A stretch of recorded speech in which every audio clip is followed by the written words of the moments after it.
તાલીમ લીધા પછી આપણે સૂચન કરવું કે તમામ જૂથોમાં આયન બોલ માટે ટીમ ક્રિએટ થાય. આ બાબતે જે આયન બોલ જે છે એ ફેડરેશન તરફથી પ્રતાપ સિંહ સાહેબે તમામ જૂથોને મોકલાવ્યા કે સર એ લોકોને અલગ અલગ કલર્સનો બોલ જે છે પ્રેક્ટિસ કરવા માટે જોઈશે. તો અમારા તરફથી અમે તમામ જૂથોને મોકલાવવા માંગીએ છીએ અને એમણે તમામ જૂથોને આપણી પાસે અનુમતિ લીધી અને મોકલી આપ્યા. અને જ્યારે મેં ગયા વર્ષનું મારું એન્યુઅલ ઇન્સ્પેક્શન તમામ જૂથો જે મારા અંતર્ગત છે પૂર્ણ કર્યું ત્યારે એક આગ્રહ રાખ્યો કે મને આપણે જ્યારે એન્યુઅલ ઇન્સ્પેક્શન હોય છે ત્યારે ઘણા બધા વિવિધ ડેમોનું પ્રદર્શન કરીએ છીએ એન્યુઅલ ઇન્સ્પેક્શન વખતે. ત્યારે મેં આગ્રહ રાખ્યો કે આયન બોલ જે ટ્રેનિંગ અપાય છે અને ગ્રુપોમાં જે ટીમ તૈયાર થઈ છે એ ટીમ મને આ એન્યુઅલ ઇન્સ્પેક્શન વખતે એક આયન બોલ રમતનો ડેમો પણ આપશે. એટલે મને એક આઈડિયા આવે કે જ્યારે ટ્રેનિંગ ઓફ ટ્રેનર્સ થઈ છે ત્યાર પછી ગ્રુપોમાં ગઈ અને આ ટ્રેનિંગ ઓફ ટ્રેનર્સ માટે થઈ ગ્રુપમાંથી કેટલો રસ લેવાયેલો છે, જે ટ્રેનિંગ લઈને ગયેલા છે એ પોતે બીજા લોકોને તાલીમ આપી રહ્યા છે કે કેમ, અને કેટલાક ગ્રુપોમાં આ બાબતે સારી પ્રવૃત્તિ થતી જોઈએ, એક્ટિવિટી થતી જોઈએ અને આની પાછળ જે છે લાગેલા જોઈએ. અને મને ત્યારે પણ ખૂબ સારું લાગ્યું.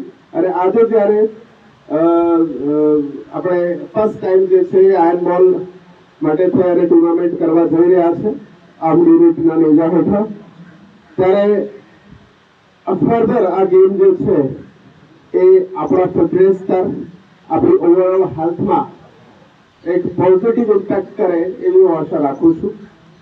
અને આપ તમામ જે છે જે લોકોએ બહુ જ ફિટનેસ જે છે એની સાથે બહુ જ સારું પરફોર્મ કરવા આવેલા છો અને પોતાના જૂથનું એક નામ રોશન કરવા, જેમ કમાન્ડન્ટ ગુપ્તુ સાહેબે જણાવ્યું કે તમે અહીંયાથી ટ્રોફી લઈને જાઓ અને આપણા ગ્રુપમાં જાઓ અને આપણે એક જે આનંદ થાય અને એક જે ફુલફિલમેન્ટ આવે એ હું તમામને મારી બેસ્ટ વિશિષ છે કે આપ તમામ જે છે પોતાનું ઉચ્ચ કક્ષાનું પ્રદર્શન આપો, 100% ડેડિકેશન આપો, જુસ્સા સાથે, સ્પિરિટ સાથે, જે આપણે સ્પોર્ટ્સમેન સ્પિરિટ કહીએ છીએ એ સ્પિરિટ સાથે રમો અને આપણા જૂથનું નામ રોશન કરો એવી મારી તમામ આવેલા જે સ્પોર્ટ્સ પર્સન્સ છે, પોલીસ પર્સનલ છે એ તમામને મારા તરફ શુભેચ્છાઓ.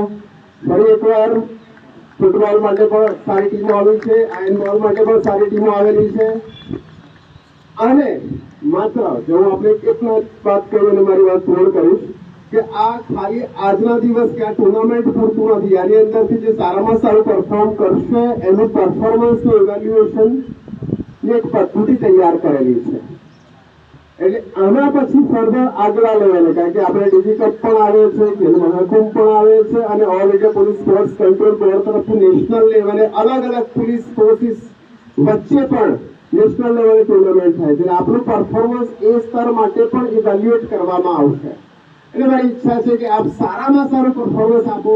એઝ એન ઇન્ડિવિજ્યુઅલ ટીમના માટે તે કન્ટ્રીબ્યુટ કરશો ને ટીમને વિજયી તો બનાવશો, પણ એઝ એન ઇન્ડિવિજ્યુઅલ જ્યારે તમે કન્ટ્રીબ્યુટ કરો છો, તમે જે એક ઉચ્ચ સ્તરની આપની રમતની ક્ષમતા જે છે, એક આપની સ્કિલ જે ડિસ્પ્લે કરો છો એનું ઇવેલ્યુએશન જે છે એ થશે અને આપણે એ આનાથી પણ આગળના દરજ્જાઓ ઉપર લઈ જશે અને આપણે યોગ્ય રીતે જે છે એ સન્માનિત કરશે.